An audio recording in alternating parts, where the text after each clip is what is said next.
I know, you've seen the clock again at 4:30 this morning, 5 a.m. this morning, and you are sick of it. So welcome to my exclusive YouTube Early Mornings Wakings training. So I'm so excited to bring this here to you on YouTube. So this is going to be a very in-depth training about exactly how to solve your early morning wake-ups. It's going to include a little bonus at the end of a strategy that I rarely to never talk about, but it is kind of a little magical key to help solve those early morning wakings if you have done everything else under the sun to end them and it's just not happening. So make sure that you stick around to the end to get this little exclusive bonus tip. So today, like I said, we're going to be talking all about early morning wakings. What even is an early morning waking? Like, how early is an early morning wake up? And then exactly what to do to help you solve those wake ups. So first, I would say an early morning wake up is anything that is more than an hour from your desired wake up time. So let's just use an example that 7 a.m. is your desired wake up time.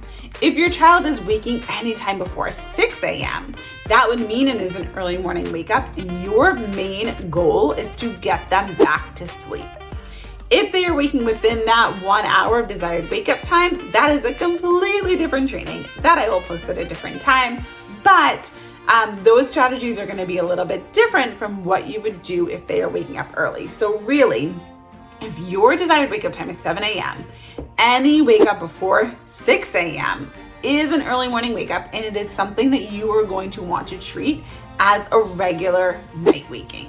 The goal is to get them back to sleep, because what we don't want to have happen is that their body clock starts to set to wake up at that time consistently, which is probably what's happening to you. And then they're just habitually waking at that time. We want to kind of reverse engineer them and say, nope, it is not time to wake up, body. The goal is to get back to sleep at this time. So the very first thing that you're going to look into is how your child is initially falling asleep. What happens at bedtime is going to have a huge impact on what happens when they wake up in the middle of the night, because they need to have a really solid set of skills to be able to transfer it over when they don't have as much sleep pressure. So at bedtime, we kind of have an ideal situation.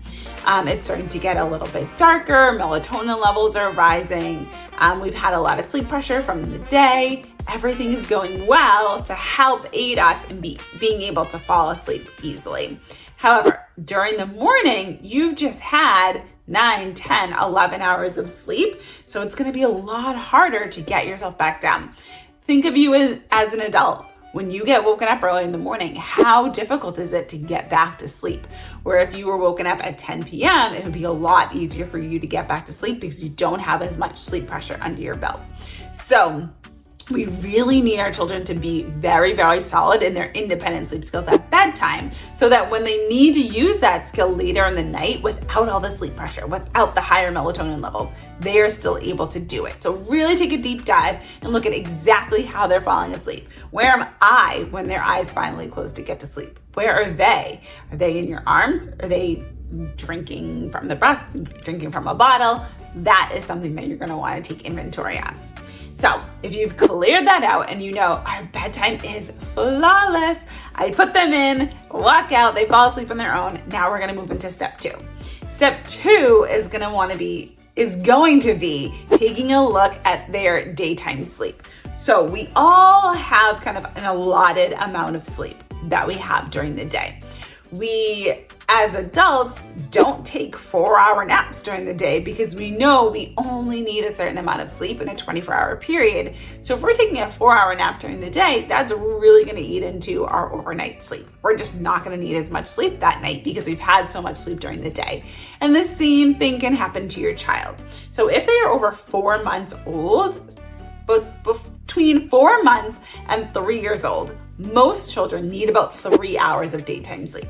So you're going to take some inventory of how much sleep are they getting during the day. Are they getting 4 hours of daytime sleep? Then it would make sense that they would wake up more than an hour early because they're just running out of sleep. So really look at their naps.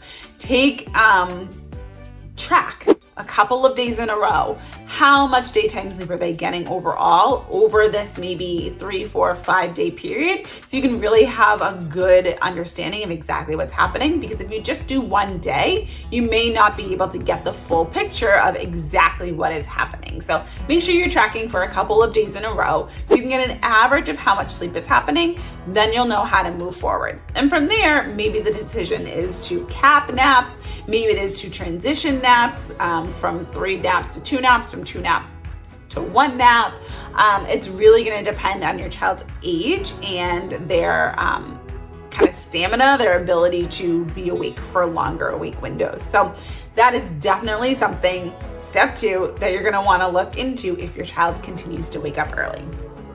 The next thing that you're going to look into is keeping them in that dark, quiet, calm environment. So at the beginning of this video, I was explaining how you want to get them back to sleep if they're waking longer than that 1 hour desired. And even if in that hour before you ideally want them to wake up, you would still want to use this strategy, because we want to set the tone that it is still nighttime. So if they're waking up at 5 a.m., do not treat it like, oh, I guess we're up, I guess it's morning. You really want to help condition them to, nope, this is still middle of the night. It is still time for us to be sleeping. So you would keep them in the calm, quiet, dark environment as long as you possibly can.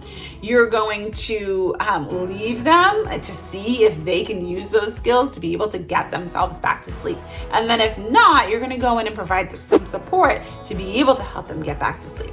Maybe you tuck them back in. Maybe you rub their back for a second. Maybe you just check in, say you love them, remind them that it's not yet morning, and leave the room. If it's an older child who is in a bed and you are using a hatch light or some kind of toddler clock, remind them, oh, look, your clock has not changed yet. That means it's still not time to wake up. So for older children, 2.5 and up, it's really nice to have a very concrete example of when is it morning. My 4-year-old last night came he rarely comes out of bed after bedtime, but he came out and he says, when is it gonna be morning? And I was like, buddy, you know exactly when it's going to be morning, when your clock changes to green. And right now it is still very red, so it's time to go back to sleep. So having that concrete example that you can point them to, and they can internally know, okay, when this happens, that means it's morning. But we really can't say when the sun comes up, when I tell you it's morning, because that's just a lot of ambiguity. I think that's the right word to use in this context. But that's just a lot of wishy-washy for them. They're not really sure. Having this very concrete thing, when this turns green, I will know it's morning. Makes it super, super easy. So keeping them in the dark, quiet, calm, even if they are awake and you can't get them back to sleep, keep them in that environment. Keep it dark. Whisper. Just sit with them in a rocking chair or in a glider and hang out a little bit. Keep that calm, quiet, dark environment. Then once it is your desired wake up time, turn on the lights, talk to them, interact, make it a very clear difference from day to night. Get them out of the room. Give them a bottle or solids or breakfast, whatever it may be. But that's really going to be the time that you want to differentiate. It is still dark. We are not really interacting. The goal is to rest and get back to sleep. And now it is day. We can talk, we can hang out. And then my last one, my little secret one, is going to be wake to sleep. So if you have done all of the above, another strategy could be trying to alter bedtimes a little bit. You can push bedtime back by 30 minutes. If they are not building enough sleep pressure, you can move bedtime up by 30 minutes if they are overtired when they're going to bed. Both of those will have an impact on the mornings, so you may do a little trial and error to see which one is better. But my last secret one is called Wake to Sleep. And you may have heard of it before, and it's not a strategy that I give often because while it can be effective, it is a little bit tricky to do, and you have to do it very precisely. So what it is waking your child a certain amount of time before they would wake up to be able to help them link that sleep cycle manually. So for example, if your child habitually wakes up at 4:32 every single morning, and you can set a clock by you hear them crying out, as soon as you open your eyes and look at the clock, it's gonna be 4:32. If that's happening, you would set an alarm a half an hour before that. So 3:58, and you would set the alarm. You would wake up, go into their room, gently rouse them. You need to rouse them enough that they kind of rustle, turn over, or a little bit awake, but get right back to sleep, but not too much that they actually are going to wake up. So that's why it's a very fine line, because you need to wake them up enough, but not too much that then your night is just over. So you do that, and then you go back to bed. And the goal is that you have woken them enough to help them link into that next sleep cycle so that they can sleep longer past that 4:32 mark. So this is very tricky. Again, it's another strategy where you will have to do it multiple days in a row. I recommend 10 days for any changes. But then after that time, you don't have to wake them, and they will begin to link that sleep cycle on their own without that manual help. So it's a tricky one, but it's one that can be super effective if a child is habitually waking. Their body clock is so set to that specific time. This is a strategy that will really help push them through that. So I hope this training was so amazingly helpful for you. If not, let me know if you have any questions below. I am checking my comments often. I'm more than happy to provide some clarification on any of these strategies. Make sure that you're following me on Instagram to know when the next super exclusive YouTube training will be coming. And if you haven't already, definitely subscribe to my channel, because that is another way that you will be notified. Talk to you soon.